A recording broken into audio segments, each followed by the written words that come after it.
ባለማግኔቱ የላም ኮቴ ከብዙ 10,000 ዓመታት በፊት የአሁኖቹ የቤት እንስሳት ላሞችን ጨምሮ በአውሬነት በዱር ይኖሩ የነበሩ ናቸው።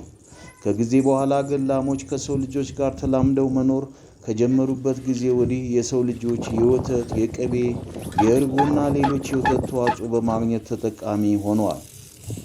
ላሞች ለሰው ልጆች ወተትና የወተት ተዋጽኦ ከመስጠት ባሻገር መሰሎቻቸውን በመውለድ በመተካትና በመራባት ለመሬት እርሻና እንዲሁም ለስጋ አገልግሎት የሚውሉ በሬዎችን፣ ወይፈኖች፣ ጥጃዎችን ያበረክታሉ። ስለሆነም በገጠሪቱ ኢትዮጵያ ላሞችና ከብቶች ቀን ሰፋፊ በሆኑ የግጦሽ ቦታ ውለው በየማታ ለባለቤቶቻቸው ወተት ይሰጣሉ። በዘመናዊ መልኩ ደግሞ ላሞች የሚውሉት ሜዳ ላይ ሳይሆን ለራሳቸው በተሰራ ቤት ውስጥ ሆኖ ወተት በብዛት ሊሰጡ የሚያስችሉ ምግቦችና ውሃ ይቀርብላቸዋል። ሰውነታቸውም በውሃ ይታጠባል። ሽንትና አበታቸውም በየጊዜው እንዲጸዳ ተደርጎ ተገቢው የሕክምና መድኃኒት ሁሉ ይዘጋጅላቸዋል። ወተታቸውም እንደ ድሮ በእጅ የሚታለብ ሳይሆን በዘመናዊ የማለቢያ መሳሪያ በጡቶቻቸው ላይ ገብቶላቸው በደቂቃ ውስጥ በርካታ ሊትር ወተት ይታለባሉ። ይህ በእንዲህ እንዳለ ወደ ዋናው ጉዳይ ለመመለስ በዚህ ቪዲዮ ላይ እንደሚታየው በላሟ ኮቴ ውስጥ በርካታ የዛጉ የተለያዩ ርዝመትና ውፍረት ያላቸው የሾሉ ብረቶች፣ ባለ 12 ሳንቲም ምስማሮችና ሌሎች የተለያዩ ቅርጽ ያላቸው ብረቶች ተሸንቅረው ይታያሉ። ስለሆነም እንደሚታየው የከብት ሐኪሙ ዶክተር እነዚህን የተለያዩ የዛጉ ብረታ ብረቶች ለማውጣት የሚከተሉትን በማከናወን ላይ ይገኛል። አንደኛ፣ በመጀመሪያ በብረታ ብረት የተወረረውን የላሟን ኮቴ በውሃ በኬሚካልና በብሩሽ በማጠብና በማጽዳት ላይ ይታያል። ሁለተኛ፣ ከላሟ ኮቴ ውስጥ የዛጉት ብረታ ብረቶች ሲወጡ ህመም እንዳይሰማት የማደንዘዣ መርፌ ይወጋታል። ሶስተኛ፣ የዛጉትን ብረታ ብረቶች በተለያዩ የመንቀያ መሳሪያዎች ወይም ጉጠቶች በመጠቀም በየደረጃው አንድ በአንድ እየለቀመ ያወጣል። አራተኛ፣ የዛጉት ብረቶች በወጡበት ቦታ ውስጥ ሁሉ የብረት ዝገት እንዳይቀር በኬሚካል ያጥባል። እንዲሁም አልኮልና የመሳሰሉትን በጥጥ እየነከረ በቀዳዳዎቹ ውስጥ ይጨምራል። አምስተኛ፣ ከላሟ ኮቴ ውስጥ ብረቶችን የማውጣት የሕክምና ሂደት ርዝመታቸውና ውፍረታቸው 12 ሳንቲም የሆኑ በርካታ የዛጉ ብረቶች እንዲወጡ ተደርጓል። የዛጉትን ብረታ ብረቶች ከላሟ ኮቴ ውስጥ የማውጣቱ ሂደት በዚህ አይነት ከተጠናቀቀ በኋላ ቀጣዩና የመጀመሪያው አሳሳቢ ጥያቄ ይህ ሁሉ ብረታ ብረት እንዴት በላሟ ኮቴ ውስጥ ሊገባ ቻለ? ባለቤትስ የላትም ወይ ብረቶቹን የሚያወጣላት? ባለቤቷስ ወተቷን እየጠጣ እንዲህ ስትሆን ለምን ጨከነና ሌሎች ጥያቄዎች ይነሳሉ። ሌላው ደግሞ ላሟ ይህ ሁሉ ብረታ ብረት በኮቴዋ ውስጥ ሲገባ እንዴት ልትንቀሳቀስ ቻለች? አያማትም ወይ? ቢያማት እኮ የመጀመሪያው ብረት ወይም ምስማር ሲገባ መሄድ ታቆም ነበር። ይህ ማለት የላሞች ኮቴ በተፈጥሮ የደነዘዘና ብረታ ብረት ሲገባበት የማይሰማ ሆኖ ነው የተፈጠረው የሚል ግርምትን ይጭራል። በመሰረቱ እነዚህ ገራሚ ለሆኑ ጥያቄዎች በተለይ ለምን ይህ ሁሉ ብረታ ብረት ወደ ኮቴዋ ሊገባ ቻለ በሚለው ላይ መላምቶችን በሚከተለው ሁኔታ ማቅረብ ይቻላል። ቀደም ሲል እንደተገለጸው በአብዛኛው ሀገራት ላሞች የሚውሉት በገጠር የግጦሽ ሰፊ መስክ መሬት ላይ ሲሆን በዘመናዊ እርባታ ደግሞ የሚውሉት በዘመናዊ ሁኔታ በተዘጋጀ በረት ነው። ይህ ከሆነ ደግሞ በገጠር የግጦሽ ቦታም ሆነ በዘመናዊ እርባታ ውስጥ ይህን የመሰለ የብረታ ብረቶች መዓት ሊገኝ አይችልም። ስለሆነም በላሟ ኮቴ ውስጥ ብረታ ብረቶች፣ ምስማሮች የመግባት እድላቸው ጠባብ ወይም ዝግ ነው። ታዲያ ይህ ሁሉ ብረታ ብረት ከየት መጥቶ ኮቴዋ ውስጥ ሊገባ ቻለ ለሚለው አንዳንድ የዓለም ሀገራት ከአህያና ፈረስ እጥረት የተነሳ ላሞችን ወተት ከመስጠት ባሻገር የጉልበት ስራ እንዲሰሩ ያደርጓቸዋል። ይኸውም በጭነት የተሞሉ ጋሪዎቹን እንዲጎትቱ ያደርጋሉ የሚል ግምት አለ። እነዚህ ላሞች ደግሞ ጭነቱን የያዘውን ጋሪ የሚጎትቱት በአማረ የአስፋልት መንገድ ላይ ሳይሆን በየመንደሩ በየጉራንጉሩና በኮረኮንች መንገድ ላይ ይሆናል። በእነዚህ መንገዶች ላይ ደግሞ ከእንጨትና ብረታ ብረት ስራ ድርጅቶች የሚጣሉ ምስማሮችና ብረታ ብረቶች በርካታ ናቸው። ስለሆነም ላሟ ጭነት የያዘውን ጋሪ ዳገትና ቁልቁለት በምትጎትትበት ጊዜ ክብደቱ መሬቱን በደንብ እንድትረግጥና እንድትስብ ስለሚያደርጋት ምስማሮችና የሾሉ ብረታ ብረቶች በቀላሉ ወደ ኮቴዋ እንዲገቡ ያደርጋቸዋል። ከዚህ መረዳት የሚቻለው በላሞቹ ኮቴ ውስጥ ብረታ ብረቶች እንዲገቡ ዋነኛው መንስኤ በሚሰጡት የጭነት አገልግሎት የተከሰተ ነው ማለት ይቻላል። ይህ ሁሉ ብረታ ብረት በላሟ ኮቴው ሲገባ ዝም ብለው የሚያዩ የላሞች ባለቤቶች ከጭነት የሚገኘውን ገቢ እንጂ ለላሞቹ ደንታ እንደሌላቸው መረዳት ይቻላል። ይህም በጣም አሳዛኝና አሳፋሪ ነው። ስለሆነም ይህንን ርኅራኄ የጎደለውን አድራጎት ለመታደግ ወይም በቁጥጥር ስር ለማዋል በየሀገሩ ያሉ የእንስሳት መብት ተቆርቋሪ ነን የሚሉ ድርጅቶች ይህንን ተግባር ማውገዝና ላሞቹ ላይ እየደረሰ ያለውን አስከፊ ተግባራት እንዲቆም በዓለም ላይ ካሉ መሰል የእንስሳት መብት ተቆርቋሪዎች ጋር በመሆን ሊሰሩ ይገባል። በተለይ ይህ ድርጊት በሚካሄድበት ሀገራት ውስጥ ላሉ መንግስታትና የፓርላማ አባላት በማሳወቅ ሕግ በማስቀረጽና ሕጋዊ እርምጃ እንዲወሰድና ድርጊቱ እንዲቆም ሊሰሩ ይገባል።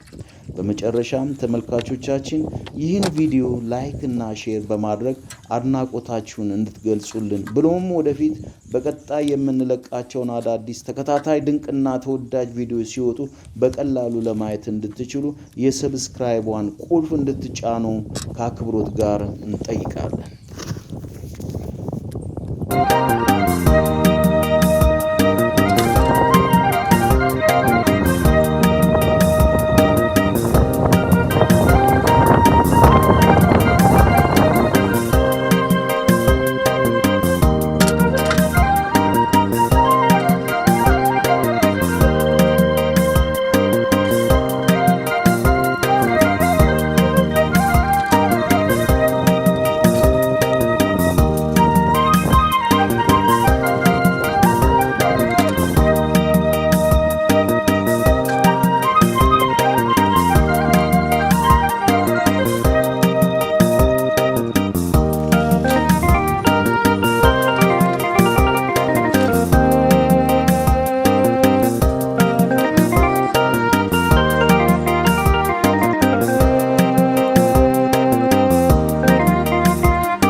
የጎደለውን አድራጎት ለመታደግ ወይም በቁጥጥር ስር ለማዋል በየሀገሩ ያሉ የእንስሳት መብት ተቆርቋሪ ነን የሚሉ ድርጅቶች ይህንን ተግባር ማውገዝና ላሞቹ ላይ እየደረሰ ያለውን አስከፊ ተግባራት እንዲቆም በዓለም ላይ ካሉ መሰል የእንስሳት መብት ተቆርቋሪዎች ጋር በመሆን ሊሰሩ ይገባል።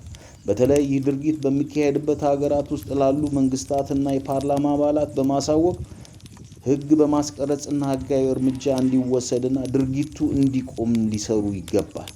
በመጨረሻም ተመልካቾቻችን ይህን ቪዲዮ ላይክ እና ሼር በማድረግ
ማድረግ አድናቆታችሁን እንድትገልጹልን ብሎም ወደፊት በቀጣይ የምንለቃቸውን አዳዲስ ተከታታይ ድንቅና ተወዳጅ ቪዲዮ ሲወጡ በቀላሉ ለማየት እንድትችሉ የሰብስክራይቧን ቁልፍ እንድትጫኑ ከአክብሮት ጋር እንጠይቃለን።